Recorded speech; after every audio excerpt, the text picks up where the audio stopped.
اعوذ باللہ من الشیطان الرجیم، بسم اللہ الرحمن الرحیم۔ میں ہوں آپ کی بہن بنت اور روزانہ کی طرح میں آپ کے لیے لاتی ہوں مجرب وظیفے، مسنون دعائیں، اس مبارک کے اور مجرب دعائیں، اس کے ساتھ ہی حدیث مبارکہ کا مفہوم، اللہ تعالیٰ کے فرمان، آیات کا ترجمہ، اپنے نبی پاک صلی اللہ علیہ وآلہ وسلم کے ارشادات اور اپنے پیارے بہن بھائیوں کے لیے مسئلے مسائلوں کا حل، آپ جو مجھے کمنٹس میں بتاتے ہیں۔ اس کے ساتھ ہی آپ نے میری ویڈیو کو فل واچ کریں، میرے چینل کو سبسکرائب، لائک اور شیئر کریں۔ جو بہن سبسکرائب، لائک اور شیئر کر چکے ہیں وہ آگے زیادہ سے زیادہ شیئر کریں تاکہ میری ویڈیو یوں ہی چلتی رہے اور مجھے جزائے خیر ملتا رہے۔ اللہ تعالیٰ آپ کو بھی جزائے خیر دے۔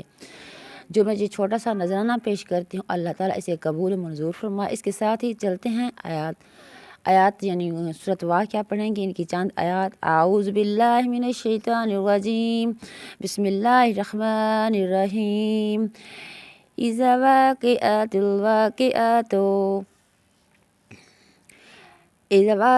الواقعات ليس لوقعتها كاذبات خافضات رافعات إذا رجت الأرض رجا وبست الجبال بسا فكانت هباء منبثا وكنتم أزواجا ثلاثا فأصحاب الميمنة وأصحاب الميمنات وأصحاب المشأمات والسابقون السابقون أولئك المقربون في جنة النعيم ثلة من الأولين وثلة من الآخرين على سرور موضونة متكئين عليها متقابلين يطوفون عليهم ولدان مخلدون بأكواب وأباريك وكأس من معين لا يصدون عنها ولا ينزفون وفاكهة مما يتخيرون ولحم طائر مما يشتهون وحور العين كالأمثل المكنون جزاء بما كانوا يعملون لا يسمعون فيها لغوا ولا تأثيما إلا قيلا سلاما سلاما وأصحاب اليمين ما أصحاب اليمين في سدر مخضود وطلح منضود وظل ممدود وماء مسكوب فاكهة كثيرة لا مقطوعة ولا ممنوعة فرش مرفوعات إن أنشأناهن إنشاء فجعلناهن أبكار عربا أترابا لأصحاب اليمين۔ اس کے ساتھ ہی آپ ترجمہ سن لیجئے۔ شروع اللہ کے نام سے جو بڑا مہربان نہایت ہی رحم والا ہے۔ جب واقع ہونے والی واقع ہو جائے، اس کے واقع ہونے میں کچھ جھوٹ نہیں، کسی کو پست کر لے، کسی کو بلند۔ جب زمین بوچھال سے لرزنے لگے اور پہاڑ ٹوٹ کر ریزہ ریزہ ہو جائیں، پھر غبار ہو کر اڑنے لگیں، تو تم لوگ تین قسم ہو جاؤ۔ تو دہنے ہاتھ والے سبحان اللہ، دہنے ہاتھ والے کیا ہی چین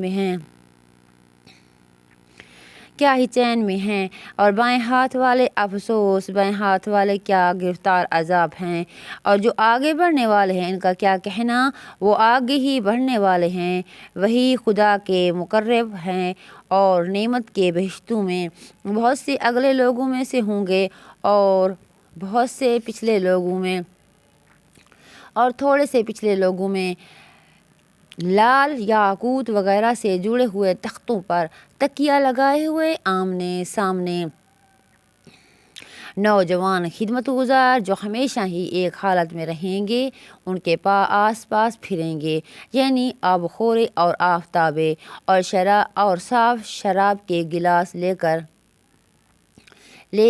ان سے نہ تو سر میں درد ہوگا اور نہ ہی عقل زائل ہوگی، اور میوے جس طرح ان کو پسند ہوں گے، اور پرندوں کا گوشت جس قسم کا ان کا جی چاہے گا، اور بڑی بڑی حوریں آنکھوں والی جیسے حفاظت سے تکیے لگائے ہوئے آبدار موتی، یا ان کا اعمال بدلہ ہے وہ جو کرتے تھے۔ وہاں نہ بیہودہ بات سنیں گے اور نہ ہی گالی گلوچ، ہاں ان کلام اور سلام ہوگا۔ اور دائیں ہاتھ والے سبحان اللہ، دائیں ہاتھ والے کیا ہی عیش میں ہیں، یعنی بے خار کی بیریوں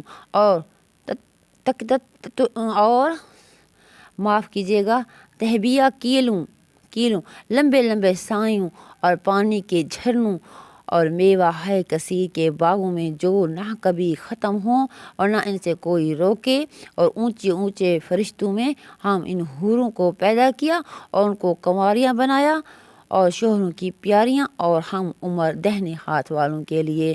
سبحان اللہ سبحان اللہ سبحان اللہ۔ یہ ہمیں جنت اور دوزخ کے واقعات بتاتے ہیں اور ہمارے اعمال نامہ جو آیات کا ترجمہ ہے اس کا مفہوم ہے یہ ہمیں اس طرح سے بتا رہے۔ اس کے ساتھ ہی میرے پیارے بہن بھائیوں چلتے ہیں درود پاک کی طرف۔ اللہ تعالی ہماری غلطیوں کو معاف فرمائے اور ہمیں صحیح صحیح پڑھنے کے ساتھ اور تلفظ کے ساتھ پڑھنے کی توفیق دے، آمین ثم آمین۔ اللہم صلی علی محمد وعلی آل محمد کما صلیت علی ابراہیم وعلی آل ابراہیم انک حمید مجید۔ اللہم بارک علی محمد وعلی آل محمد کما بارکت علی ابراہیم وعلی آل ابراہیم انک حمید مجید۔ سبحان اللہ سبحان اللہ سبحان اللہ۔ جو ہم یہ روزانہ ہدیہ پیش کرتے ہیں حضور پاک صلی اللہ علیہ وآلہ وسلم کی خدمت میں، اللہ تعالیٰ قبول و منظور فرمائے۔ اس کے بعد ہی آپ کو سناتے ہیں آج سچا واقعہ۔ جس طرح کل ہم نے طائف کا سچا واقعہ بتایا تھا، آج آپ کو بتائیں گے صلح حدیبیہ کے بارے میں جو بیان آ چکے ہیں اور سچے واقعے گزر چکے ہیں، جو آزمائشیں اپنے پیاروں پر اللہ تعالیٰ دیتے تھے ان کے سچے واقعے۔ اعوذ باللہ من الشیطان الرجیم، بسم اللہ الرحمن الرحیم۔ حضور اقدس صلی اللہ علیہ وسلم عمرہ کے ارادے سے تشریف لے گئے مکہ میں۔ کفار مکہ کو اس کی خبر ہوئی اور اس خبر کو اپنی ذلت سمجھے، اس لیے مزاحمت کی اور حدیبیہ میں آپ کو رکنا پڑا۔ جان نثار صحابہ ساتھ تھے جو حضور پر جان قربان کرنے کا فخر سمجھتے تھے۔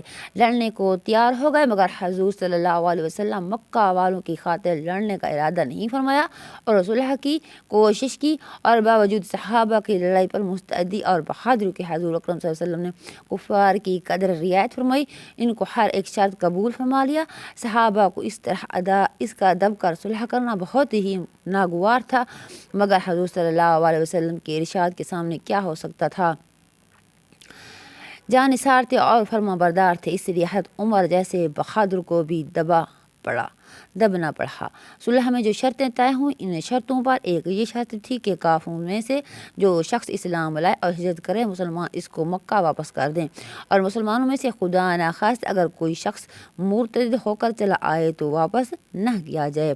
یہ صلح نامہ ابھی تک پورا لکھا بھی نہیں گیا تھا کہ حضرت ابو جندال رضی اللہ تعالیٰ عنہ ایک صحابی تھے جو جندال رضی اللہ تعالیٰ عنہ ایک صحابی تھے جو اسلام لانے کی وجہ سے طرح طرح کی تکلیفیں برداشت کر رہے تھے اور زنجیروں میں بندھے ہوئے تھے۔ اسی حالت میں گرتے پڑتے مسلمانوں کے لشکر میں اس امید پر پہنچے کہ ان لوگوں کی حمایت میں جا کر اس مصیبت سے چھٹکارا پاؤں گا۔ اس کے بعد سہیل نے جو اس سے صلح نامہ میں کفار کی طرف سے وکیل تھے اس وقت تک مسلمان نہیں ہوئے تھے، فتح مکہ میں مسلمان ہوئے۔ انہوں نے صاحبزادے کے تماچے مارے اور واپس لے جانے پر اصرار کیا۔ حضور صلی اللہ علیہ وسلم نے ارشاد فرمایا کہ یہ صلح نامہ مرتب بھی نہیں ہو، اس لیے کہ ابھی پابندی کس بات کی، مگر انہوں نے اصرار کیا۔ پھر حضور صلی اللہ علیہ وسلم نے فرمایا کہ ایک آدمی مجھے مانگا ہی دے دو، مگر وہ لوگ ضد پر تھے، نہ مانا۔ ابو جندال رضی اللہ تعالیٰ عنہ مسلمانوں کو پکار کر فریاد بھی کی کہ میں مسلمان ہو کر آیا، کتنی مصیبتیں اٹھا چکا، اب واپس کیا جا رہا ہوں۔ اس مسلمانوں کے دلوں پر جو گزر رہی تھی اللہ ہی کو معلوم ہے، مگر حضور کے ارشاد سے واپس ہوئے۔ حضور نے تسلی فرمائی اور صبر کرنے کا حکم دیا اور فرمایا کہ ان قریب حق تعالی شان تمہارے لیے رستہ نکالیں گے۔ صلح نامہ کو مکمل ہو جانے کے بعد ایک دوسرے صحابی ابو بصیر رضی اللہ عنہ بھی مسلمان ہو کر مدینہ منورہ پہنچے۔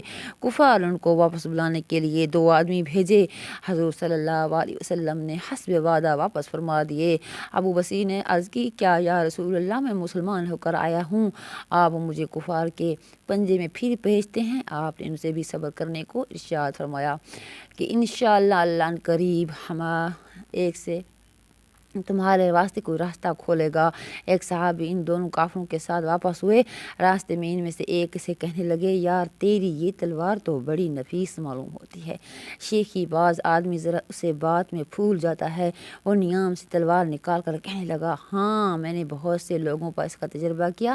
یہ کہہ کر تلوار اس کے حوالے کر دی۔ انہوں نے اسی پر اس کا تجربہ کیا اور دوسرا ساتھی دیکھ کر ایک کو تو نمٹا دیا، اب دوسرے کا نمبر ہے۔ بھاگا ہوا مدینے آیا، حضور صلی اللہ علیہ وسلم کی خدمت میں حاضر ہو کر عرض کی، میرا ساتھی مر چکا ہے، اب میرا نمبر ہے۔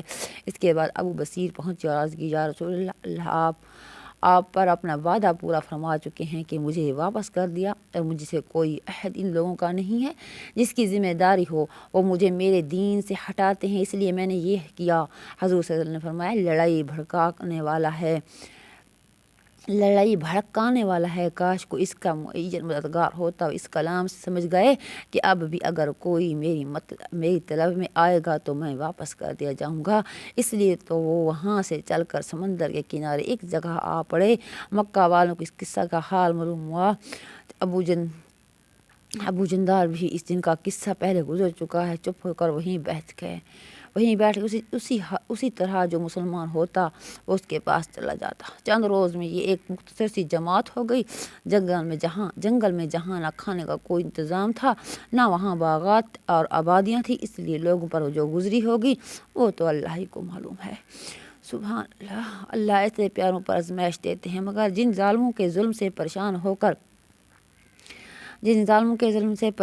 کر یہ لوگ بھاگے تھے، ان کا نطقہ بند کر دیا۔ جو قافلہ ادھر کو جاتا اس سے مقابلہ کرتے، لڑتے، حتیٰ کہ کفار مکہ نے پریشان ہو کر حضور کی خدمت میں عاجزی اور منت کر کے اللہ کا اور رشتہ داری کا واسطہ دے کر آدمی بھیجا، اس لیے میری جماعت کو آپ اپنے ساتھ بلا لیں، یہ معاہدہ میں نے داخل ہو جائے گا، ہمارے لیے آنے جانے کا راستہ کھل جائے گا۔